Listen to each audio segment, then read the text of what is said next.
Isa pong mapagpalang pagbati sa inyong lahat. Batayan sa ating pagiging saksi. Una, mapanalangin.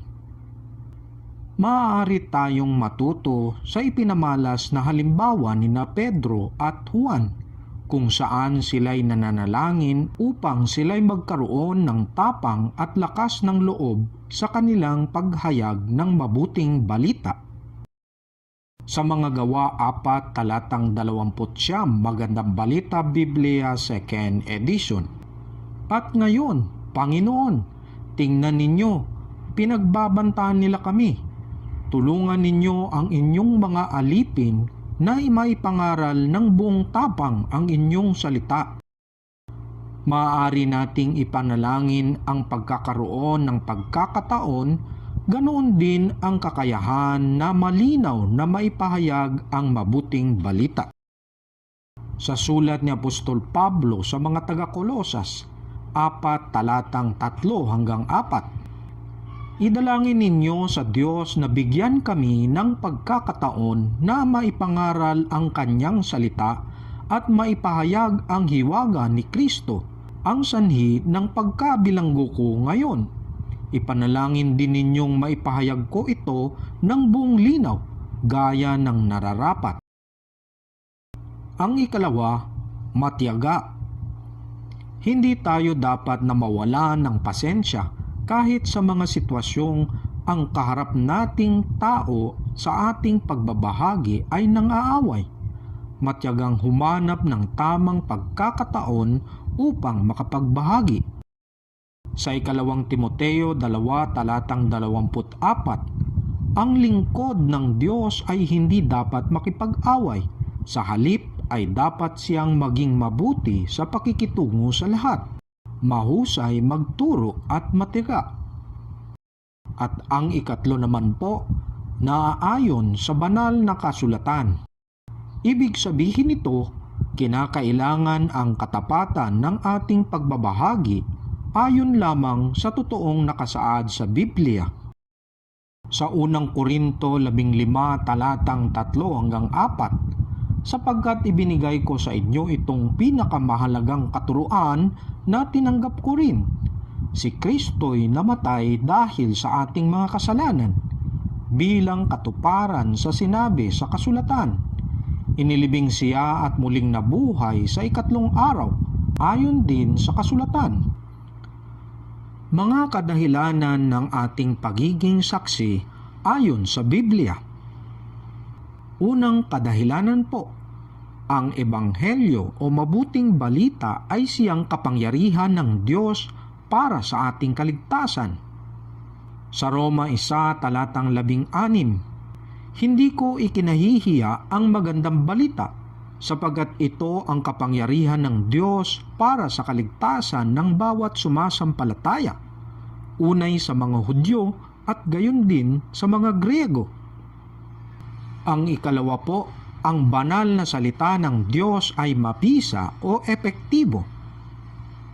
Sa mga Gawa 4 talatang 12, sa kanya lamang matatagpuan ang kaligtasan sapagkat walang ibang pangalan ng sinumang tao sa buong mundo na ibinigay ng Diyos sa mga tao upang tayo ay maligtas.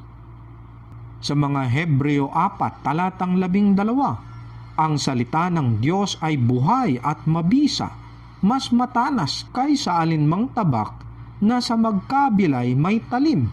Ito'y tumatagos maging sa kaibuturan ng kaluluwa at espiritu, ng mga kasukasuan at buto, at nakakaalam ng mga iniisip at binabalak ng tao. Ang ikatlo po, ang banal na salita ng Diyos ay hindi magigiba. Sa unang Pedro 1, talatang 23 hanggang 25, sapagkat muli kayong isinilang, hindi sa pamamagitan ng kapanganakang may kamatayan, kundi sa bisa ng buhay at di nagbabagong salita ng Diyos. Ayon sa kasulatan, ang lahat ng tao ay tulad ng damo, gaya ng bulaklak nito ang lahat niyang kariktan. Ang damo ay nalalanta at kumukupas naman ang bulaklak. Ngunit ang salita ng Panginoon ay nananatili magpakailanman.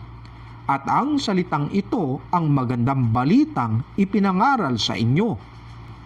At ang ikaapat na kadahilanan po, hindi ito babalik sa kaniya ng walang dulot. Sa Isaias 55, talatang 10 hanggang 11, ang ulan at yelo na bumabagsak mula sa langit ay hindi na nagbabalik, kundi dinidilig nito ang lupa. Kaya lumalago ang mga halaman at namumunga at nagbibigay ng butil na panghasik at tinapay upang maging pagkain. Gayon din naman ang mga salita na lumalabas sa aking bibig. Ang mga ito'y hindi babalik sa akin na walang katuturan. Tutuparin nito ang aking mga balak at gagawin nito ang aking ninanais. Mga pagsasabuhay. Siguraduhin na ang araw-araw nating pamumuhay ay naaayon sa mga halimbawa ni Kristo upang tayo ay maging mabuting saksi niya. Magkaroon ng talaan o listahan sa mga kaibigang hindi pa mga mananampalataya ni Kristo upang sila'y mabahaginan. Ipanalangin ang kanilang kaligtasan at pagkakataon na sila ay mabahaginan ng mabuting balita.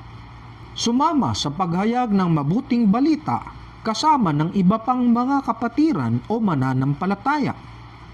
Magkaisa po tayo sa panalangin.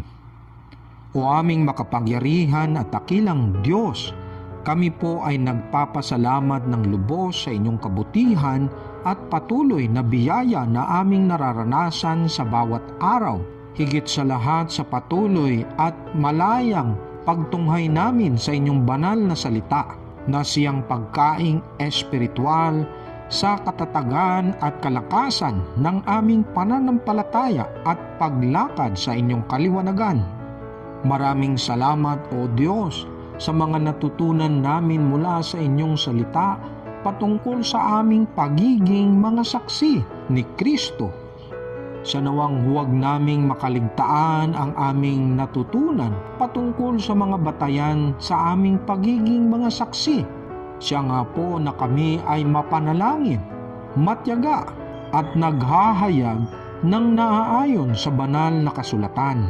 Sapagkat batid din po namin ang mga kadahilanan ng aming pagiging saksi ayon sa inyong inihabilin sa banal na salita, na ang mabuting balita ay siyang kapangyarihan ng Diyos para sa sinumang sumasampalataya kay Kristo Jesus bilang kanilang Panginoon at tagapagligtas ng kanilang buhay. Sapagkat ang inyong banal na salita ay tunay na mabisa o epektibo, ito'y hindi kailanman magigiba, lalo't higit na hindi ito babalik sa inyo na walang dulot, bagkos maisa sa katuparan ang lahat ng inyong sinabi.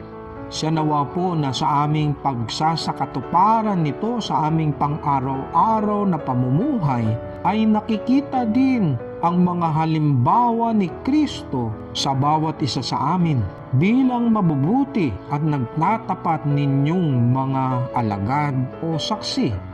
Siya naway kami ay patuloy na magkaroon ng kabigatan sa aming kapwa, lalong-lalo na sa mga taong hindi pa sumasampalataya kay Kristo bilang kanilang Panginoon, na patuloy din naming ipinapanalangin ang kanilang kaligtasan at upang kami ay magkaroon ng pagkakataon ng mabahaginan sila ng mabuting balita, na kami bilang magkakapatid sa pananampalataya ay nagkakaisa, sama-samang naghahayag ng mabuting balita sa kaninuman, saan mang dako o sulok ng mundo, hanggang sa inyong pagdating na muli. Ito po ang aming samot panalangin, kalakip ang aming taos-pusong pasasalamat, pagdakila sa matamis na pangalan ng aming Panginoon na tagapagligtas na si Jesus. Amen at Amen.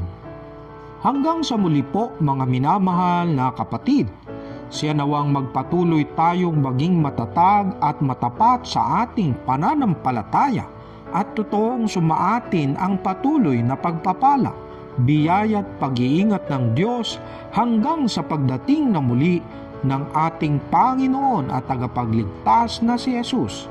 Sa ngalan ng Ama, Anak at Banal na Espiritu. Amen at Amen.